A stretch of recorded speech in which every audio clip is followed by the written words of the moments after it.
G'day and welcome to Follow the Money, the Australia Institute's podcast demystifying the big economic issues in Australia and putting them in plain English. I'm Ebony Bennett, Deputy Director at the Australia Institute, and today we're bringing you a special guest from our Economics of a Pandemic webinar series, Wayne Swan, ALP National President and former Deputy Prime Minister and Treasurer during the global financial crisis. If you can remember all the way back to 2008, this is what Wayne Swan had to deal with as Treasurer. Lehman Brothers has filed for bankruptcy. This is volatility we haven't seen, of course, since 1929. The federal government calls it an economic emergency. The government of Australia is today launching an unprecedented $42 billion nation-building and jobs plan. It's a time to be bold, and it's a time to get on with it. The opposition will vote against this package in the House. Spent the country's war chest for no immediate gain. Go hard, go early and go to households. Because once you've run up a higher deficit over the next couple of years, that increases the debt and you can't get that money back. We thought Wayne Swan would have a particularly interesting take on exactly how coronavirus is completely reshaping the Australian economy. This is the greatest economic crisis to afflict the world in many generations. We have responded with the biggest economic lifeline in Australia's history that we will consider today. That's why we are providing an additional $200 billion to help vulnerable Australians pay bills. So we asked him to join Richard Dennis in conversation, and this was recorded live via Zoom on Thursday, the 9th of April, 2020. Today's special guest is Wayne Swan, the National President of the Labor Party, former Deputy Prime Minister, and the Treasurer who helped steer Australia's economy through the global financial crisis without going into recession. Labor's stimulus package has been criticised by the coalition, ironically, now for at least the past 10 years or so, as too big, which is quite something if you think about the scale of the fiscal measures that they've unleashed in the last couple of weeks. To kick off, I'll throw over to you, Wayne Swan. Wayne, how much has coronavirus changed the shape of Australia's economy? Well, I think it's completely changed the global economic and political landscape. There's not been an event of this magnitude since the Great Depression. I'd just like to make a couple of points. And first of all, I want to thank everyone for joining today. I particularly want to thank my daughter Libby, who was in lockdown in New York in her 27th day. So I want to acknowledge that because it's one way of looking at why this crisis is substantially different from past crises. Effectively, we've got a health crisis and it's accompanied by an economic crisis. And what we are really witnessing is probably the biggest drop in global demand and domestic demand that has been seen since the Great Depression. So I welcome the package that was outlined by the government yesterday. It's badly needed, and I think every Australian has a stake in its success. But what we ought to do, and we ought to be very clear about this, is that we ought to be able to have a discussion about the structure of the package, about what Australia would look like as we come out the other side, and I think pretty importantly, who pays for the package, not just now, but in the long run. As I said before, the biggest drop in demand, fastest drop in demand that perhaps we've ever seen. And it is deeply ironic that we've got a Prime Minister who has for the last 12 years demonised fiscal stimulus, particularly the second package that we put in place in 2009, which averted a recession, that he would adopt a package this big. That's a surprising response in some ways, but certainly a welcome one. But I'd like to suggest that essentially this crisis shines a light, I think, on a fundamental truth that guides my thinking about economics and about politics. And it's very simple. The fact is we live in a community, not in a corporation. And what we are now seeing is, if you like, all of the weaknesses of the trickle-down model on show. Very clear. A bright light is shining on the fact that that trickle-down model of tax cuts for the wealthy, deregulation for the powerful, poking holes in the social safety net and suppressing wages is completely impotent, if you like, in the face of a crisis of this magnitude. So I've seen some commentary that says we're all socialists now. I would like to suggest that maybe some are only socialists because we're in a pandemic. So what we need to do is have a discussion about the principles that underlie our thinking about how we respond to recession and how we actually do come out the other side, because it's not taken for granted that the rest of the world is suddenly going to embrace a collective ethos just as a result of this crisis. We've already seen what happened after the global financial crisis and the Great Recession, that the world went back to normal after the Great Recession. It should never be forgotten that many developed economies from 2008 through to about 2014, 15 were experiencing deep recessions and continued to apply the same policies in many ways as they had applied prior to that crisis. So when it comes to the global financial crisis, as it is known here, or the Great Recession, I don't think the world learnt the lessons of that crisis. So what I'd like to run through is what should we be doing? What should change in our thinking as we go forward dealing with this crisis? Well, I think it's pretty clear that we should be in a position to say that government must be larger and must play a much more active role in our economy. I think it also demonstrates to us that public services such as health and education aren't just expenditure, they are absolutely vital investments.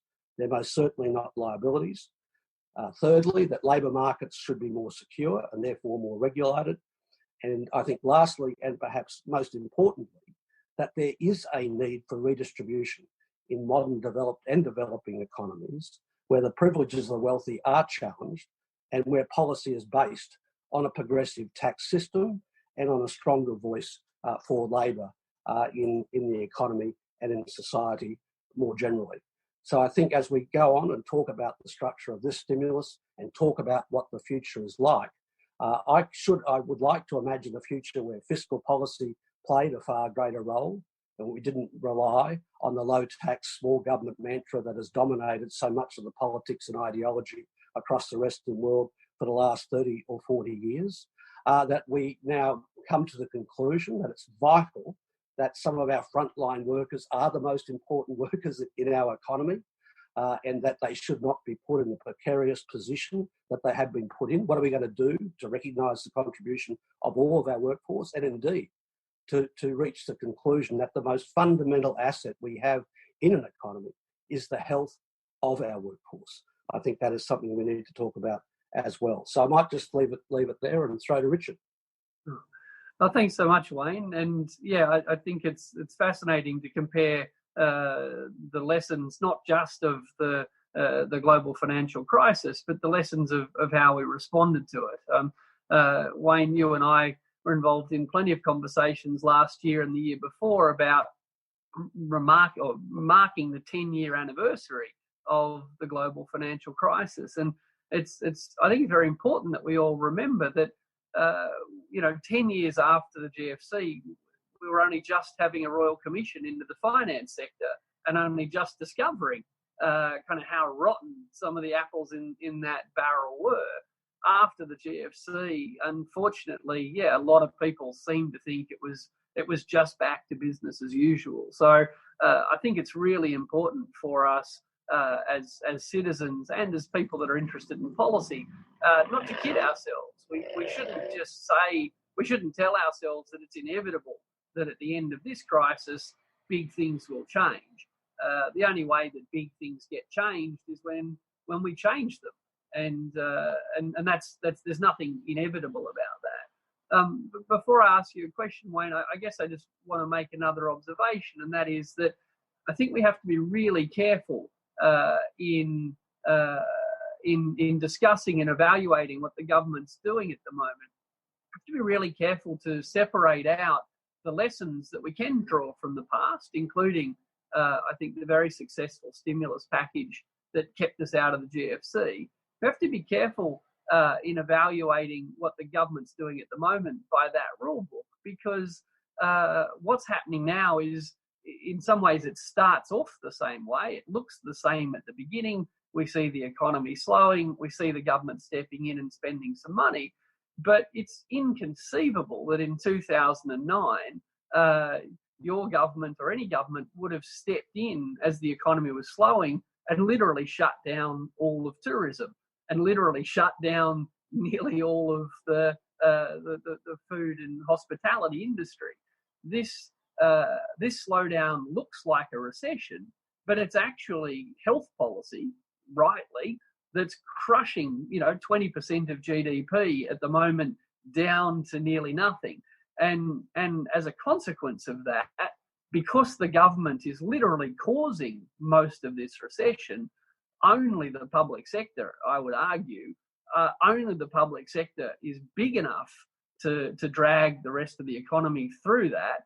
But also, given that it's the public sector literally causing this slowdown, I think equity demands that the public sector steps in to do as much as it can to help fill that hole, because this hole is literally being caused by government policy. So I guess my first question to you, Wayne, is, where do you see the similarities and where do you see the differences? You saw the terrifying Treasury briefs in 2009, I'm sure. What do you think is different and the same about this one? Well, the briefs in 2009 were terrifying. I remember the Christmas of 2008, 2009, going to New York and attending a meeting with the Fed. That's when Chinese growth had gone to zero. And the Fed there advised us that overwhelming force is necessary, otherwise the world will have a Great Depression. So that's where it was in 2009 before we put in place our $42 billion second stimulus package, which in today's dollars is about the equivalent of $80 billion. That was the one that has been demonised by this government for the last 12 years. That second package is really important in the context of our current environment, because we're going to have an even bigger demand shock for all the reasons that you just outlined, with very significant parts of the economy shut down. And there is, in my view, very little chance, as the Prime Minister has been saying, is that we can snap back, if you like, in 6 months' time. The truth is that not only is there a big hit to demand in Australia, we are going to face very tough international headwinds for some time. So the success of our second stimulus in 2009 wasn't just the cash payments that went to individuals, but it was putting in place a pipeline of investment across the economy to give employers some faith that the government would be a partner with them in making sure that critical infrastructure was built in our community. So there was a very big package for social housing. There was a very big package for buildings in schools. And there are another few packages as part of all of that. That was a pipeline of work. And I frequently say that the reason our two stimuluses were successful was because the combination of boosting households on the one hand and providing a pipeline of work on the other produced a stimulus that was greater than the sum of its parts. And what I'm quite alarmed about in the Prime Minister's language at the moment is there doesn't appear to be anything on the horizon after the 6 months stop, if you like, of the wage subsidies. It will be absolutely essential that somebody comes to the table, whether it's the private sector or the government, and does ensure there's a pipeline of work for the future, because the economics of this are pretty clear. If the government withdraws stimulus at a faster rate than new private sector spending comes through the pipeline, then we will lurch again back to recession if we haven't already climbed out. So I think the government is a little exposed in this area. I've noted the Prime Minister is no longer using that word snapback, but I don't think that they'll get the full value from this current stimulus unless they can convince employers that there is going to be a pipeline of demand beyond the 6 month period. Can I just interrupt there, Wayne? I wondered we're talking a lot about the actual specifics of what's happening, but going back to that awful moment that you were talking about back in 2009, can you comment on, I guess, the difference in the politics now compared to the politics back then? Because this has really been portrayed as kind of, that idea of Team Australia, and it's a national effort and we're all in it together. But I didn't necessarily get that same sense back in the GFC. We were viciously attacked in the Parliament and in the community, not only at the time of the passage of the second stimulus, but more broadly for the next 12 years. The tragedy of the second stimulus, that people forget this, it was opposed by the Liberal and National parties in the House. On its first run through the Senate, it was defeated on the votes of the Liberals and minor parties, which really sent a shockwave through the country. And it had to come back to the House of Reps We came to an accommodation with some of the minor parties and subsequently went through the Senate. So all that is washed away in this discussion of Team Australia. I'm all for Team Australia. This is an existential moment for our country. People's lives are on the line, and it does require an extraordinary economic response which is free of ideology. The Prime Minister now said, and he said it in the House yesterday, that he was putting aside ideology. I'm delighted to hear it because he didn't do it for the 12 years and certainly didn't do it in his commentary then in the Parliament on the passage of those bills. So it will be good if the Leopard has changed his spots, that there is a sudden conversion to a more Keynesian approach to our economics in the face of the brutal reality of the biggest drop in demand since the Great Depression. And I'm delighted to see that my party is playing a constructive role, and its input has vastly changed some of the measures in this third package. In fact, it was our suggestion to go for wage subsidies. But apart from that, they don't really, to me, appear to be too interested in a broader engagement and bipartisanship. Otherwise, they wouldn't still be taking pot shots back at a package that saved us from recession 12 years ago. So what that sort of says to me is that I don't necessarily think they've turned into socialists for long. And we need to be very aware as we come out of this to ensure that the price that has to be paid for all of these measures isn't borne unreasonably by the people who have already been the principal victims of the outcome of this drop in demand, namely the lower paid people in our workforce, the unemployed, the frail and the vulnerable. It's interesting to hear you talk about the Prime Minister's comments on ideology, Wayne. I mean, so much of what we've heard for the last decade is about debt and deficits and the need to pay it down and all that sort of stuff. But it's also important to remember that back when Labor was coming up with the stimulus packages, the coalition was always sort of flirting with this idea of they supported the principle of stimulus, but then they always sort of quibbled over the size or the shape of it. It always reminded me of Bill Clinton saying, he smoked a joint at college, but he didn't inhale. Yeah, well, seems to be the coalition. Can I say, Richard, I've had that feeling as I've been watching not just the politicians, but many in the media, because the truth is that the vicious attacks that were launched on our second stimulus were aided and abetted largely by sections of the media.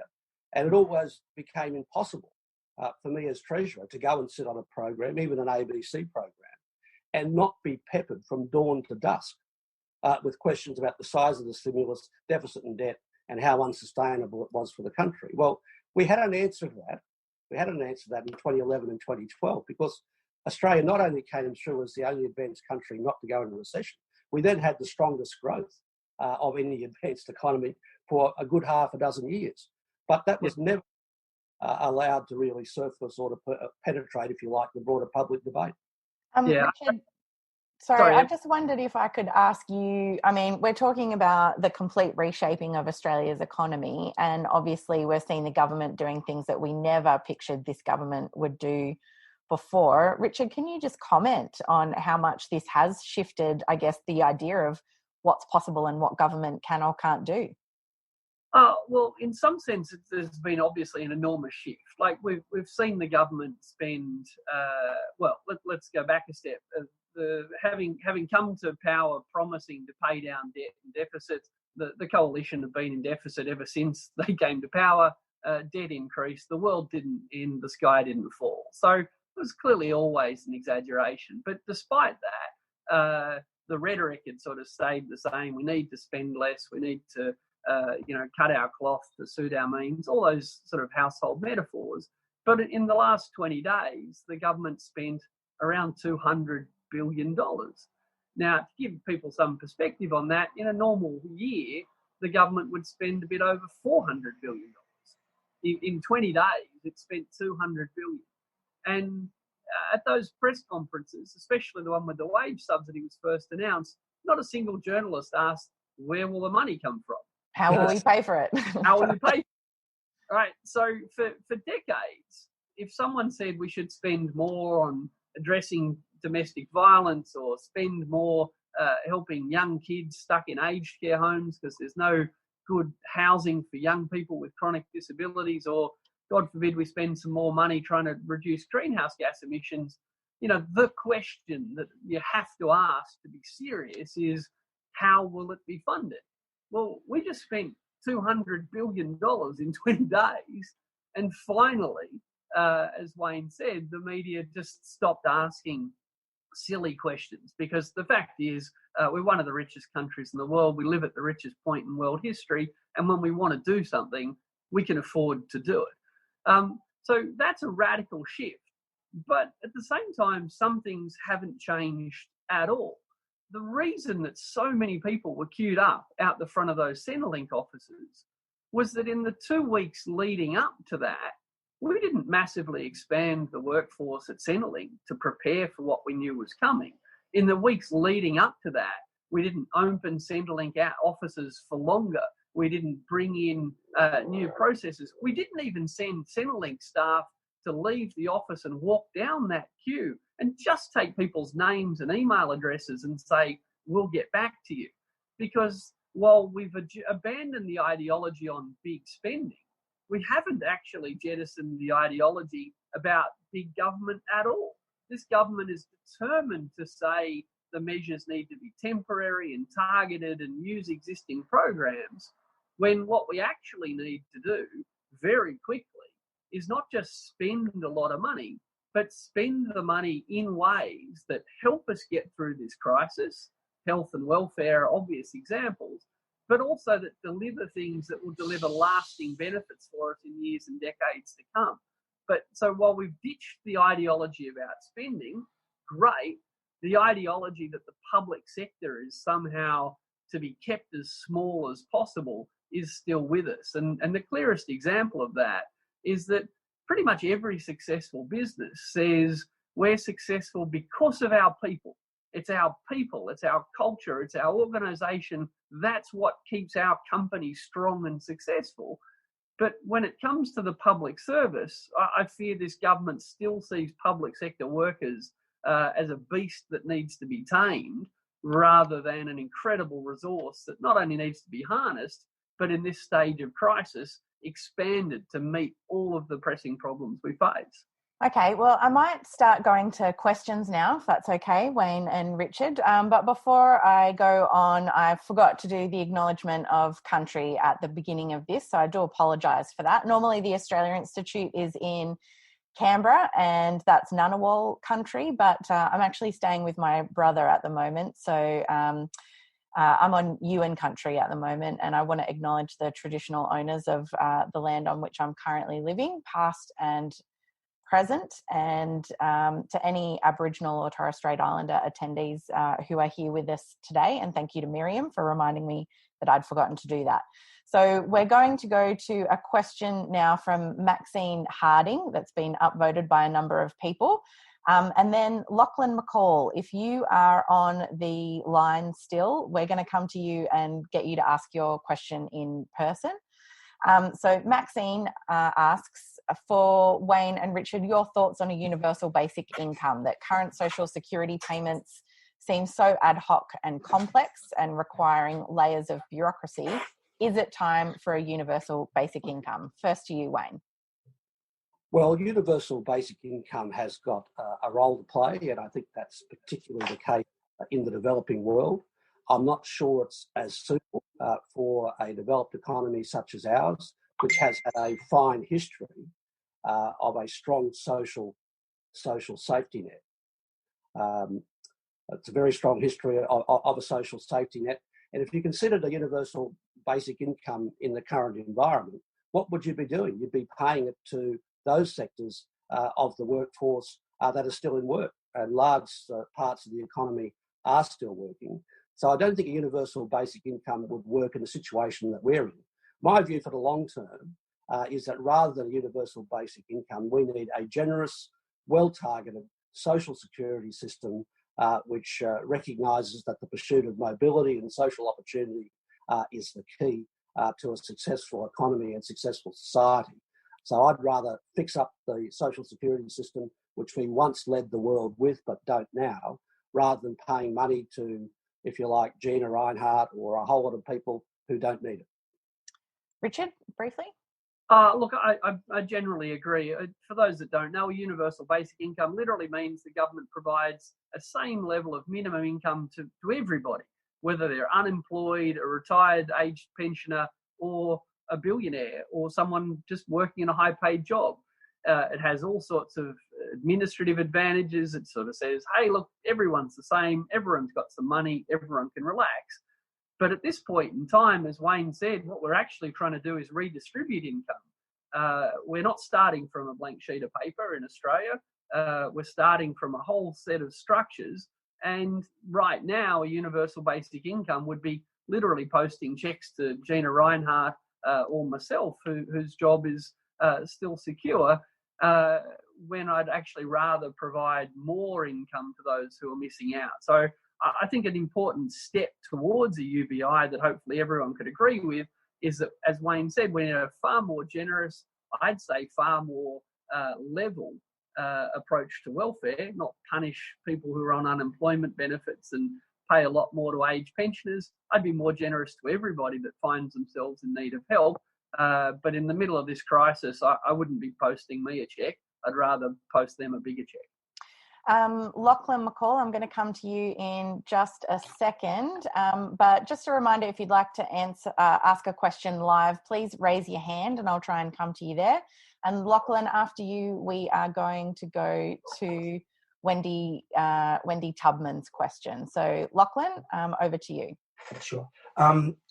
Thanks, Ebony. Thanks, Wayne and Richard. My question is it time to consider an employer of last resort or job guarantee scheme, given the Victorian government has announced their Working for Victoria program, and Wayne in particular, wouldn't a greater reliance on automatic fiscal stabilisers help address some of those problems you were alluding to earlier with discretionary policy where potentially stimulus can be withdrawn too quickly? Thanks. Sure. Well, I'm in favour of putting a full employment objective front and centre of our fiscal policy as well as our industry policy. I think we've got to do a lot more. I think a job guarantee in some form has got a lot going for it, but our objective has to be full employment, if you like, similar to the commitment that was given post-war by Chifley. And that may well involve some form of job guarantee. We're nowhere near that. Secondly, our objective during the global financial crisis was to do everything we could to keep unemployment down. So unemployment didn't move that much above 6%. And we came out of the crisis in great nick, that is, with a relatively low level of unemployment, because we did deploy fiscal policy. The automatic stabilisers were working, which is what we were criticised for doing. That is, going into deficit, spending to boost demand, and to keep people in employment. So I'm a great believer in being a Keynesian on the way up and a Keynesian on the way down. Now, I know that'll spark a bit more of a debate with a number of people, but we should never be afraid to use our fiscal firepower to protect the employment of our people. And that's why I'm pleased that fiscal firepower is now being used by this government to protect our people. And what we need to talk about is some of the issues that you raised. How do we do it? How does it relate to budget policy and so on? Sorry, go Richard. Look, I agree. I remember giving evidence at the Senate Economics inquiry into the stimulus package, where the coalition were trying to make the case that too much money was spent during the GFC. And my response at the time was, well, we know we didn't spend too much money because we never saw inflation. Like there can't have been too much stimulus because all we saw was unemployment falling and all we saw was inflation being controlled. So there was clearly never a point post-GFC where we were spending too much money. And I think moving forward, we need to keep that in mind. If we've got high unemployment and no inflation, then we're not spending enough money. The government is not creating enough demand to soak up labour. And whether they soak it up through something like a job guarantee, something like a big expansion of the traditional public sector, or a combination of both, Look, the economist in me says either will work, but certainly having a job guarantee does create that automatic stabiliser, as the questioner said, that you don't have to have policy stepping up just the minute people can't find a job. We give them one, hopefully doing something useful, hopefully doing something that provides benefits to the community now and in the future. We have to fill the hole created by what we've done in crushing so much of our economy. Only the public sector can do it. Thanks, Richard. Thanks, Wayne. I'm going to ask, there's a couple of different questions that kind of get to the environment and climate change. Wendy, for example, Wendy Tubman asks, how do we better incorporate the environment into national accounts? While Luke Haler asks, will ecological sustainability be a priority in a post-COVID economics scenario? And if so, how can we ensure accountability to this? I wonder if you could speak to that general theme, Wayne. Well, I think post this crisis, but for that matter, before this crisis, our twin priorities ought to be a reduction in inequality, and then secondly, a massive investment in clean energy, and a massive reduction in our emissions. And I think Ross Garnaut and, of course, many at the Australia Institute have written many long and learned articles about how we go about it. So as part of the objective of coming back to full employment, there has to be this transition in our economy from fossil fuels through to clean, green, renewable energy. And this will present an even bigger opportunity as part of a revamped industry policy. It'll be a key part of the reindustrialisation of Australia. And as Ross Garnaut has outlined very clearly, that is now possible. Having the best renewable resources in the world provides the opportunity for Australia to reindustrialise based on cheaper energy coming from renewable energy, and making here some of the industrial products that in the last 20 or 30 years have moved offshore. And when that is combined with the threat that we now see arising from the pandemic, that our self-sufficiency in certain industries must be paramount, we can join that capacity building in industries which are strategic for the future with the renewable energy agenda. I think it presents an enormously exciting opportunity for Australia. And that's what I meant when I said at the introduction that it's not only how we deal with this crisis, it's how we come out of it and how we pay for it and how we set the country up for the future. As Jim Chalmers said in the Parliament so clearly yesterday, Chifley and Curtin in 1942 began planning for what Australia would look like after the war.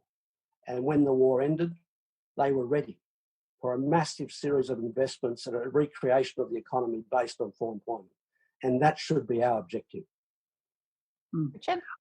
Look, I agree entirely. I mean, it's hard for people to believe what I'm about to say, but economics isn't about money. Economics is about resources.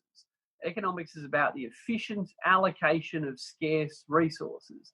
And one of the most wasteful things any society can do is have millions of people sitting around doing nothing, that is, being unemployed. So leave the money aside temporarily. What a government has to do during a period of mass unemployment is find productive work for those people to do. If the private sector demand for their services isn't there, only the public sector can create that demand. And that's what Wayne was just talking about. What happened when you demobilise a military? They knew they were going to have hundreds of thousands of people coming back from overseas to do what? They didn't just wait for the market to figure out what all those returned soldiers were going to be employed to do. They actually came up with a plan for what all those people should do. Well, the same is true now. The Prime Minister keeps telling us this is not going to be quick, this is not going to be quick. So what we have to ask ourselves is, what are the tasks that we can get stuck into right now that don't just create income for people, but actually create lasting benefits for our community, our economy, and our environment? And, what better time, for example, to invest in renewable energy and energy efficiency. There's all sorts of simple retrofitting projects that will create a lot of demand for labour and deliver cheaper electricity bills for 20 years to come. What better time to say to the private sector that was installing solar panels all across Australia, whose demand has now dried up, that's all right. We want you to do that on town halls and community buildings and schools. Wherever we can, we need to be employing skilled labour where the private sector demand isn't there. And again, I think the post-war mobilisation is even more important a metaphor than the idea of mobilising for war. At the end of a war, when hundreds of thousands of people have to come home and do something new, it took a lot of planning and a lot of public sector guidance to ensure their time and efforts weren't wasted. And all this talk about the stimulus today is about spending the money.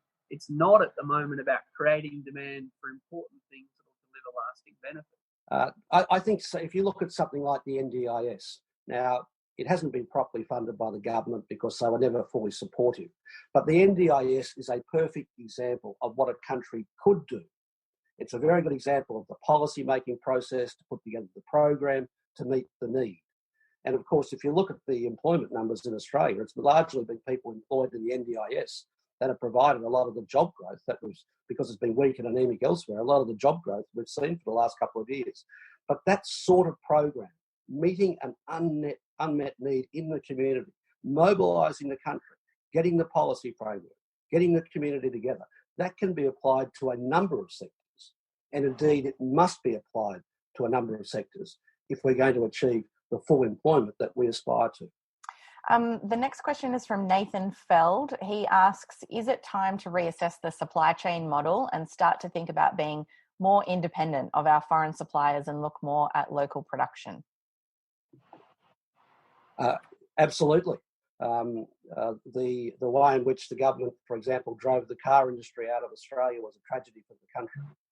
You could have an argument about whether we're the best place to make cars in the world, but what we knew was, as being part of that process, we developed essential skills for our workforce and for our country. I've always been a believer in a focused industry policy, not necessarily at any cost, but there are certain sectors of our economy that we need for national self-sufficiency. That's why it's important to be building, for example, some of our military projects here. It's why it's important that we should be manufacturing medical equipment, for example. It's why it's important to do something about domestic petroleum refining, even though we want to phase it out. The government has left our country naked when it comes to supplies of oil, the most basic driver of our current economy. So yes, we need a reinvigorated industry policy that speaks to the capacity of our workforce and looks to the strategic demands that we will face in the future, whether it's the health of our people or whether it's the security of our nation.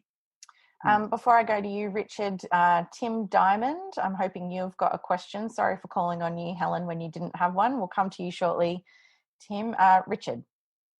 Yeah, look, Australia is part of a world economy. We're an exporter, we're an importer.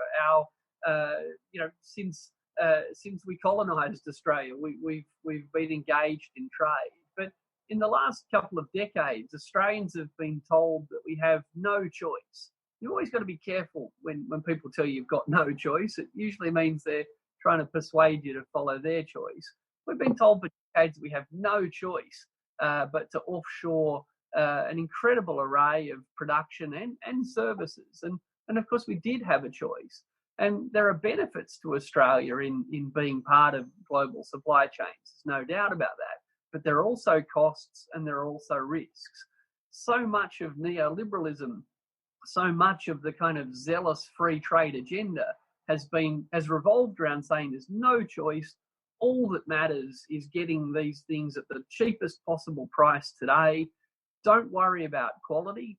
Don't worry about national security. Don't even worry about sort of privacy, let alone labour standards or environment standards. Just look at the price. Well, that was never a good idea. And what we're seeing now is that completely exposed. And we're beginning to see the government say, well, after this, we should always have the capacity to make respirators here in Australia. Well, that's good, but we don't know what the next crisis will look like. We don't know what form it will take. Will it be a pandemic or something else? To have a strong, resilient economy is different from having an economy that is only ever focuses on getting everything you can as cheap as you possibly can. The metaphor I like to use is that of a Formula One racing car. It's designed to be as fast as possible. It's every component is as light as can be imagined, but they're incredibly useless if they do something like hit a pothole. The cars we drive around are nothing like a Formula One car. The cars we drive around are designed with spare capacity all over, seats in the back in case someone wants to come with us, crumple zones, airbags, all sorts of things to keep us safe, massively over-engineered suspension so we can hit a really big pothole and not break our car. So for decades we've been told we have to cut costs, we have to be lean, we have to be mean, there is no choice. Well, what we're seeing now is that having tried to build a racing car of an economy, it's entirely incapable of being resilient to an unexpected shock. We didn't have to go that far in the past couple of decades, and hopefully in the decades to come, we'll never make ourselves as vulnerable as that. And as vulnerable, we didn't just make the economy vulnerable. What we made was the most vulnerable people in Australia vulnerable, with terrible working conditions and relying on imports made in countries with even worse working conditions. Thanks, Richard and Wayne. Just wanting to give a big shout out to all the participants that we've got before we come to Tim Diamond's question. We've had close to 2,000 participants today. I think this is probably the biggest event the Australia Institute has actually ever run. So thank you everyone who's tuned in. And apologies that the chat function appears to be disabled. We'll fix that for the next one. But a lot of great questions coming through. Tim Diamond, what's your question? Okay, thanks very much. So my question might be a little niche, but it's essentially about the future roles of ratings agencies. I'm thinking sort of Fitch standard scores and things like that. Yes, well, may you laugh. But they should have been so easy. Yeah, they should have been discredited after the global financial crisis, but clearly weren't.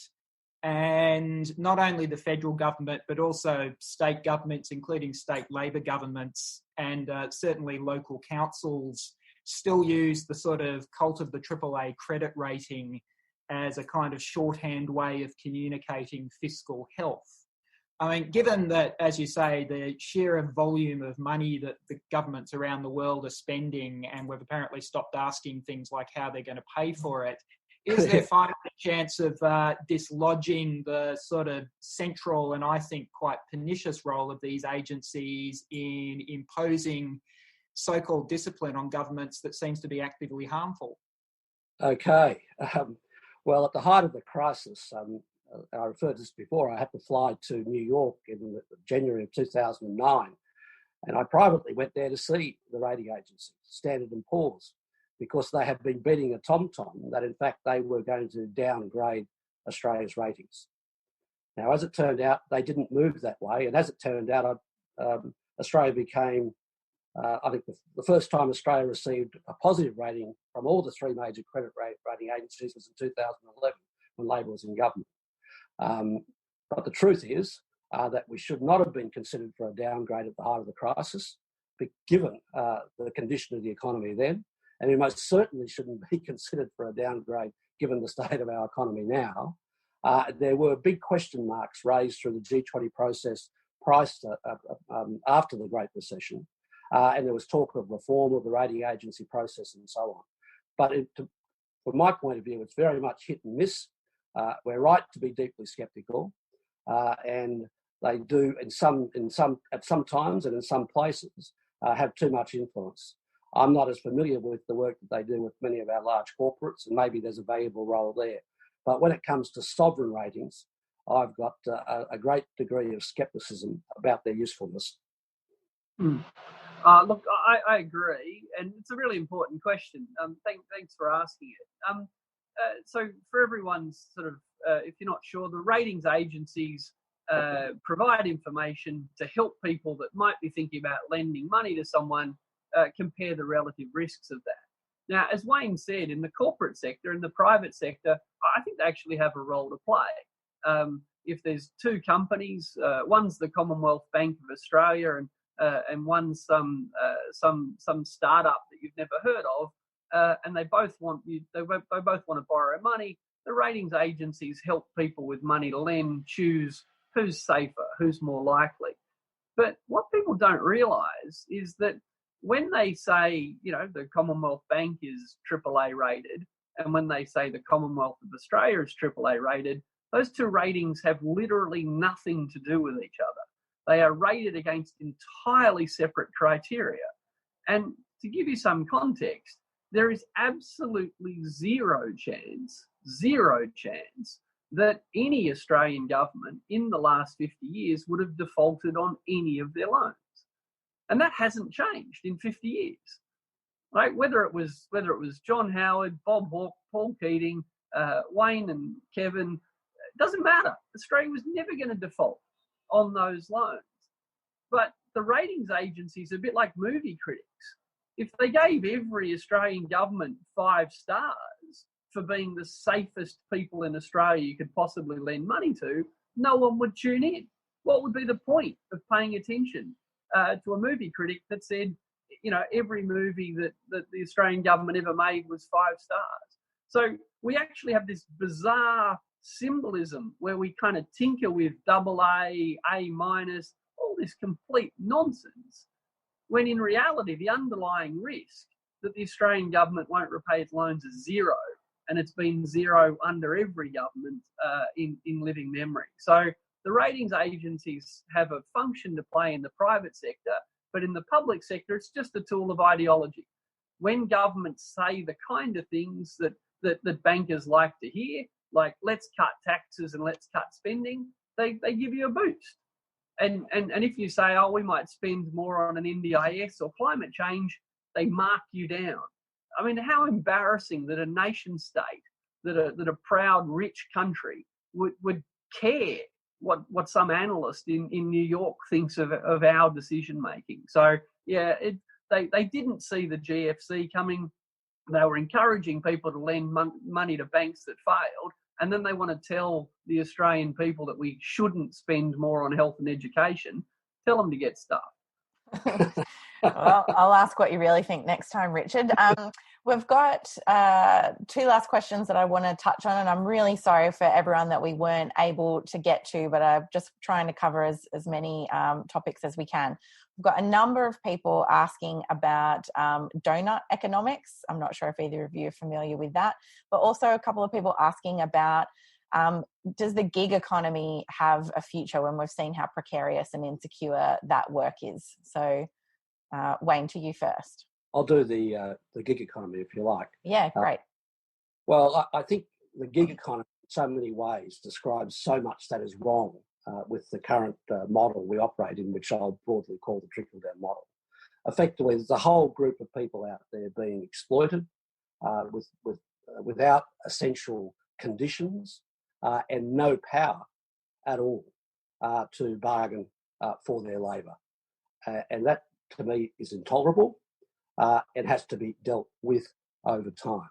The fact that the people doing Deliveroo, Uber Eats, and all of those, and many, many more, the people that are now probably delivering all of the packages because we're all at home and not going to the shops, all of them are being massively exploited. And I think if we've learnt one thing from the last 10 or 20 years of economics and politics, is that the creation of insecure work, casualised work, contracting out and so on, has exploited a whole generation of people who are not enjoying the benefits of growth that so many other Australians have access to. And part of the debate about full employment and job guarantees and so on is ensuring that we can extend across a range of areas some basic minimum conditions. Richard, donut economics? Look, I'll talk donuts in a second, but look, just very quickly, the gig economy, it evolved during that period that all Australian governments like to talk about, that 29 years of uninterrupted growth. And during that 29 years of uninterrupted growth, a whole bunch of people, brackets, mainly young people, were told, you don't really need sick leave, you don't really need holiday leave, you don't really need a safety net. Look, this economy, it always grows. If you're smart and hardworking, you'll be okay. Look, some people were, and some people did really well out of it, but it was always a tightrope. And I guess, I'm 50. I think people like me, my first experience with the labour market was 18 months of unemployment during the recession we had that. I've always loved having sick leave. I've always loved having a paycheck that came in every week. I'm so conservative about that. So I think the gig economy was a fairy tale story, but you could tell it during a period of unprecedented prosperity. And I think, there's an old saying, you don't see the rocks till the tide goes out. Well, a lot of people in the gig economy are seeing now just how dangerous that can be. I'm not blaming them for it. I'm saying that the story just doesn't work these days. As for donut economics, I do like a donut. But the metaphor of donut economics is really about saying that you need to take I've got a bit donut in my throat. You got to take ecological boundaries into account when we think about economic growth, and we need to think about things like community and social cohesion. And that, really it's a visual representation. I encourage people to have a look at it, but it's basically just saying you can't just make more stuff all the time. I tend to agree, but the way I express that is we need to pay as much attention to the shape of our economy as we do to the size of the economy. Growing some parts of our economy creates wealth and happiness and well-being. Growing other parts of our economy creates pollution and insecurity and all sorts of problems that we might like to avoid. When we combine them all together and say, they're all growth, I think we miss out on something simple and important. What we want to do, I think, is have growth of the bits of the economy we like and want more of. And if there are bits of the economy that are causing us problems, well, we probably want them to decline over time. And we shouldn't get caught up in, is growth good or bad? We should have a simple conversation about what do we want more of and what do we want less of. Thanks, Richard. And just a final question from Craig Wood. Will Wayne be pulling out that guitar in the bookcase and giving us some Springsteen covers? No, just loud singing. Well, I want to thank you both for joining us, but you in particular, Wayne Swan, thank you so much for your time today. I think that was a really wonderful discussion and some really great insights looking back from your experience during the GFC. Thank you.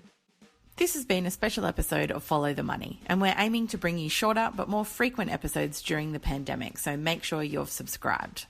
For the latest health information, check health.gov.au or listen to the ABC's excellent CoronaCast podcast, which comes out daily.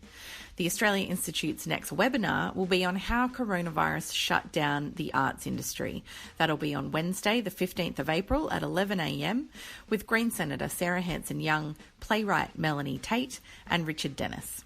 This episode was recorded on Thursday, the 9th of April 2020, and things may have changed since recording. You can visit tai.org.au for all our latest research and content and to subscribe for updates. We're on Twitter at the Oz Institute with an AUS. My Twitter handle is Ebony_Bennett with a double N-double-T. Wayne Swan is at Swanee Queensland. That's Swanee with a double N, QLD. Richard Dennis is at RDNS_TAI. This episode was produced by Jennifer Macey. Our theme music is by Jonathan McFeat from Pulse and Thrum, and you can find more of his music at pulseandthrum.com. Please wash your hands regularly, don't go out unless you have to, and thanks for listening.